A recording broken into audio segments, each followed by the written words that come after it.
Hello বন্ধুরা, আশা করি সবাই ভালো আছেন। সরকারি ভাতা ও শিক্ষাবৃত্তির সর্বশেষ আপডেট নিয়ে আবারও আপনাদের সামনে হাজির হয়েছি। তাই ভিডিওটি স্কিপ না করে শেষ পর্যন্ত দেখুন। শিক্ষাবৃত্তির টাকা নিয়ে অনেক শিক্ষার্থী এবং অভিভাবকের মধ্যে এখন নানা ধরনের প্রশ্ন দেখা যাচ্ছে। কেউ বলছেন তারা ইতিমধ্যে টাকা পেয়ে গেছেন, কেউ বলছেন এখনও কোনো টাকা পাননি। আবার অনেকেই বলছেন তারা যে পরিমাণ টাকা পাওয়ার কথা ছিল তার চেয়ে কম টাকা পেয়েছেন। তাই আজকের ভিডিওতে পুরো বিষয়টি সহজভাবে আলোচনা করব, যাতে আপনারা বুঝতে পারেন আসলে কি হচ্ছে এবং যাদের টাকা এখনও আসেনি বা কম এসেছে তাদের কি করতে হবে। বর্তমানে শিক্ষাবৃত্তির টাকা ধাপে ধাপে বিতরণ করা হচ্ছে। এজন্য সব শিক্ষার্থীর কাছে একই দিনে বা একই সময়ে টাকা পৌঁছাচ্ছে না।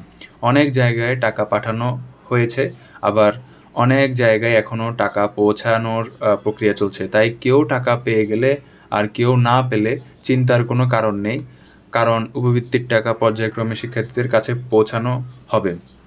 এবার চলুন টাকার পরিমাণ সম্পর্কে কথা বলি। যেসব শিক্ষার্থী ষষ্ঠ শ্রেণীতে পড়ছে তাদের জন্য 1200 টাকা নির্ধারণ করা হয়েছে। সপ্তম শ্রেণীর শিক্ষার্থীরা 2 কিস্তিতে মোট 1200 টাকা এবং আরও 1200 টাকা পাবে। অষ্টম শ্রেণীর শিক্ষার্থীরা 1200 টাকা এবং 1500 টাকা পাবে। নবম শ্রেণীর শিক্ষার্থীরা 1500 টাকা এবং 1800 টাকা পাবে। দশম শ্রেণীর শিক্ষার্থীরা 1800 টাকা এবং আরও 1800 টাকা পাবে। আর যারা এসএসসি 2026 পরীক্ষার্থী রয়েছে তাদের জন্য 2800 টাকা মানে 2800 টাকা দেওয়ার কথা বলা হয়েছে। অন্যদিকে উচ্চ মাধ্যমিক পর্যায়ের শিক্ষার্থীদের জন্য আলাদা পরিমাণ টাকা নির্ধারণ করা হয়েছে। বর্তমানে একাদশ শ্রেণীর বিজ্ঞান বিভাগের শিক্ষার্থীরা 2400 টাকা এবং 3900 টাকা পাবে। মানবিক ও ব্যবসা শিক্ষা বিভাগের শিক্ষার্থীরা 2400 টাকা এবং 3400 টাকা পাবে। একইভাবে দ্বাদশ শ্রেণীর বিজ্ঞান বিভাগের শিক্ষার্থীরা 2400 টাকা এবং 3900 টাকা পাবে। আর মানবিক ও ব্যবসা শিক্ষা বিভাগের শিক্ষার্থীরা 2400 টাকা এবং 3600 টাকা পাবে। অনেকেই জানতে চাচ্ছেন কেন কেউ একসাথে পুরো টাকা পাচ্ছেন না। এখন কারণ হলো এইবার বকেয়া এবং চলতি 2 সময়ের কিস্তির টাকা একসাথে দেওয়ার কথা চলছে। 2025 সালের জুলাই থেকে ডিসেম্বর সময়ের বকেয়ার কিস্তি এবং 2026 সালের জানুয়ারি থেকে জুন সময়ের কিস্তির টাকা একসাথে দেওয়ার প্রক্রিয়া চলছে। কিন্তু যেহেতু অনেক শিক্ষার্থীর কাছে টাকা পাঠানো হচ্ছে, তাই সব লেনদেন একসাথে সম্পূর্ণ হচ্ছে না। এই জন্য কিছু শিক্ষার্থীর প্রথমে আংশিক টাকা পেতে পারে এবং পরে বাকি টাকা পেতে পারে।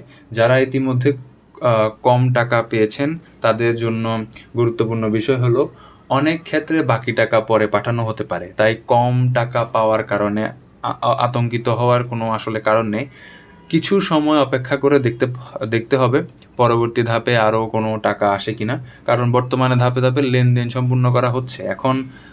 এখন কথা বলি যারা এখনও কোনো টাকা পাননি তাদের বিষয়ে। অনেক শিক্ষার্থী অভিযোগ করেছেন যে আশেপাশে সবাই টাকা পেয়ে গেছে, আমি পাই নাই। এমন অবস্থায় একটু ধৈর্য ধরতে পারেন, কারণ সব এলাকায় একসাথে টাকা যাচ্ছে না। চলতি সপ্তাহ পর্যন্ত অপেক্ষা করে দেখা উচিত। অনেক সময় এক এলাকার টাকা আগে পৌঁছে যায় এবং অন্য এলাকার টাকা কিছুদিন পরে পৌঁছায়। এছাড়াও অনেক শিক্ষার্থী তাদের টাকার পরিমাণ নিয়ে বিভ্রান্তিতে রয়েছেন। তাই আপনারা নিজেদের শ্রেণী অনুযায়ী নির্ধারিত টাকার পরিমাণ মিলিয়ে দেখতে পারেন। যদি প্রথম ধাপে কম টাকা এসে থাকে তাহলে পরবর্তী সময়ে আরও টাকা আসার সম্ভাবনা রয়েছে। তাই নিয়মিত আপনার অ্যাকাউন্ট, মেসেজ এবং ব্যালেন্স চেক করতে থাকুন।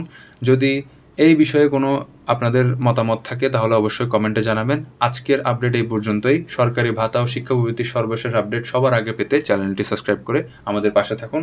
ভিডিওটি ভালো লাগলে একটি লাইক দিবেন এবং আপনার মতামত অবশ্যই কমেন্টে জানাবেন। ধন্যবাদ, দেখা হবে পরবর্তী আপডেটে।